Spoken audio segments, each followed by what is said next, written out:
पिछले कुछ दिनों से ऑटो सेक्टर खासा दबाव में है। बाजार को डर है कि टेस्ला की एंट्री से ऑटो कंपनियों पर बुरा असर पड़ेगा। कितनी सही है ये बात, इस पर सीएलएसए ने एक रिपोर्ट निकाली है और रिपोर्ट बताने के लिए मेरे साथ जुड़े हुए हैं यतिन जी। यतिन, बताइए क्या रिपोर्ट है?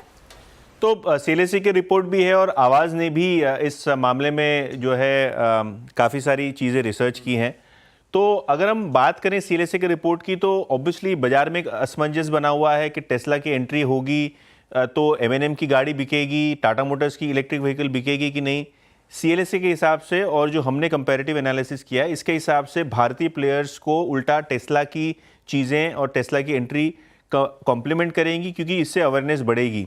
अगर हम सीएलएसए की बात करें, इनको लगता है कि ऑटो इंडस्ट्री जो इंडिया की है, इसे टेस्ला की एंट्री से कोई लेना देना नहीं है, कोई ज़्यादा इम्पैक्ट नहीं पड़ेगा। अगर हम बात करें एमएनएम की, तो सीएलएसए को लगता है कि जिस हिसाब से एमएनएम के शेयर्स पिछले दिनों गिरे हैं, एक 10-15% से ज़्यादा करेक्शन हुआ है टॉप से, तो ये खरीदारी के मौके बनेंगे, क्योंकि टेस्ला की जो एंट्री है ऑलरेडी स्टॉक प्राइस इन कर रही है। वैल्यूएशन के लिहाज से महिंद्रा एंड महिंद्रा अभी भी उनको पसंद आ रहा है और इनको लगता है मारुति सुजुकी, हुंडई मोटर्स और टाटा मोटर्स पे भी इसका कोई असर नहीं होगा, क्योंकि सब कंपनी का प्राइस पॉइंट अलग अलग है और टेस्ला की जो प्राइस पॉइंट है वो अलग अलग है। अगर हम फैक्टर्स की बात करें तो ग्लोबली टेस्ला एक बड़ा मार्केट चाइना और जो है दुनिया में बना चुका है। ईवी पेनिट्रेशन की अगर हम बात करें तो चीन में ईवी पेनिट्रेशन 30% है और भारत में ईवी पेनिट्रेशन सिर्फ 2.4% है। तो जो आईसी इंजन यानी जो कंबशन इंजन वाली कंपनियां हैं, जैसे एमएनएम, टाटा मोटर, मारुति, जो अभी ईवी प्रोडक्ट रोल आउट कर रही हैं, उन पे बड़ा असर नहीं देखने को मिलेगा। और अगर हम बात करें टेस्ला की प्राइसिंग की, तो चाइनीज मार्केट हो या यूएस मार्केट हो, 20 से 50% ज्यादा उनकी प्राइसिंग रहने वाली है भारतीय मार्केट्स के लिए, कंपेयर टू अदर मॉडल्स। जो सस्ते मॉडल्स हैं उनके खिलाफ जो प्राइसिंग होने वाली टेस्ला की, वो महंगी रहने वाली है। तो अगर हम देखें टेस्ला की एंट्री मॉडल 3, जो सबसे रनिंग मॉडल है, उसका जो कॉस्ट है जो यूएस में है डॉलर टर्म्स में, जिसको हमने रुपी टर्म्स में कन्वर्ट किया, वो 30 लाख रुपए है। बेस वेरिएंट की मैं बात कर रहा हूं। अगर हम मॉडल एस की बात करें तो 70 लाख रुपए, और मॉडल एक्स जो सबसे प्रीमियम मॉडल है वो 74 लाख में बिकता है। और ये बेस मॉडल की मैं बात कर रहा हूं, इससे महंगी है गाड़ी, इससे सस्ती नहीं है। और इसके कंपैरिजन में जो नई लॉन्चेस हुई हैं इंडियन मार्केट्स में, जो इलेक्ट्रिक व्हीकल्स हुए, वो देखिए किस तरीके से प्राइस है। BE6 महिंद्रा की जो अभी लॉन्च हुई है 19 लाख रुपए, एक्स डेली शोरूम का प्राइस है ये। टाटा की कर्व की बात करें तो 17.5 लाख रुपए, और हुंडई की क्रेटा की बात करें तो लगभग 18 लाख रुपए। तो कहाँ 30 लाख रुपए की एंट्री मॉडल और कहाँ इनकी एंट्री मॉडल 20 लाख रुपए की। तो अगर आप हुंडई की 18 लाख में खरीदते, थोड़ी आप 30 लाख की टेस्ला खरीदोगे।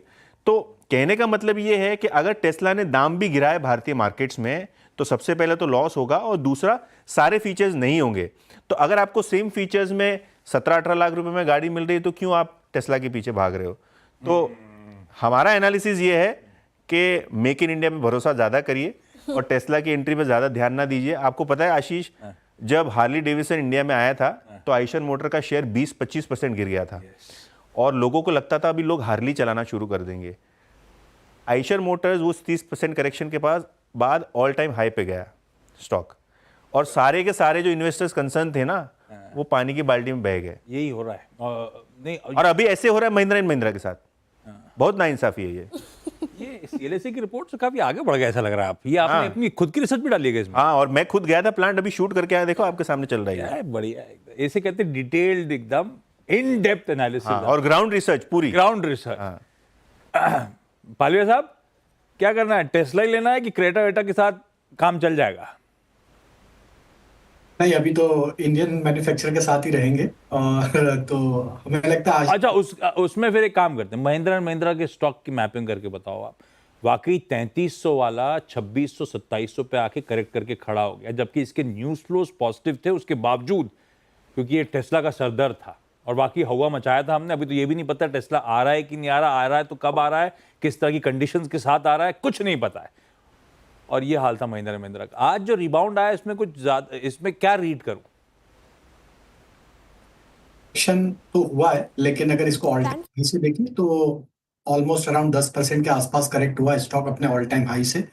मंथली चार्ट पे देखें तो एक मल्टी मंथ सपोर्ट के आसपास ही स्टॉक ट्रेड कर रहा है। अगर हम इसके मंथली चार्ट देखें तो ऑलमोस्ट 7-8 महीनों से स्टॉक 2660 से लेकर 2700 की रेंज में एक अच्छा सपोर्ट बना हुआ है और उसके आसपास ही ट्रेड कर रहा है। तो अगर स्टॉक को यहाँ पे 2660 के लेवल अगर नहीं ब्रीच होते डाउन साइड में, तो यहाँ से एक पुल बैक के चांस तो वापस बनते हुए दिखेंगे। ओवरऑल अगर ऑटोमोबाइल स्टॉक्स में देखें तो ये स्टॉक में आउट परफॉर्मेंस तो बना है कंपेयर टू बाकी सारे ऑटोमोबाइल स्टॉक्स को देखें तो हमें लगता है अगर ये 2660 को बचा लेता है अगले कुछ ट्रेडिंग सेशंस तक, तो यहाँ पे एक पुल बैक के चांस बनेंगे। 2850 के बाद वापस इसमें एक शॉर्ट कवरिंग बनते हुए दिखेगी। तो ये गिरावट में हमें लगता है कि वापस से एक बाइंग अपॉर्चुनिटी दे रहा है महिंद्रा एंड महिंद्रा। 2660 के जितना नजदीक मिले बाय करें, स्टॉप लॉस रखें 2600 का। पुल बैक में 2850 पहला हर्डल है, वो क्रॉस होने के बाद स्टॉक में फिर 2900 3000 तक के भी पोजिशनल टारगेट बनेंगे, लेकिन इसमें टाइम लगेगा। थोड़ा टाइम लगेगा, लेकिन ठीक है। थोड़े से वो सीएलएसए की रिपोर्ट स्पेसिफिकली मेंशन करती है, वो महिंद्रा का स्टॉक इस तरह के भाव फैक्टर इन कर रहा है जिसमें ऑलरेडी कंपटीशन और मार्केट शेयर लॉसेस तक फैक्टर्ड इन है। तो एक्सेसेस हो चुके थे थोड़े, तो बढ़िया रिस्पाइट आज एटलीस्ट फाइनली प्ले आउट होता हुआ। इस बीच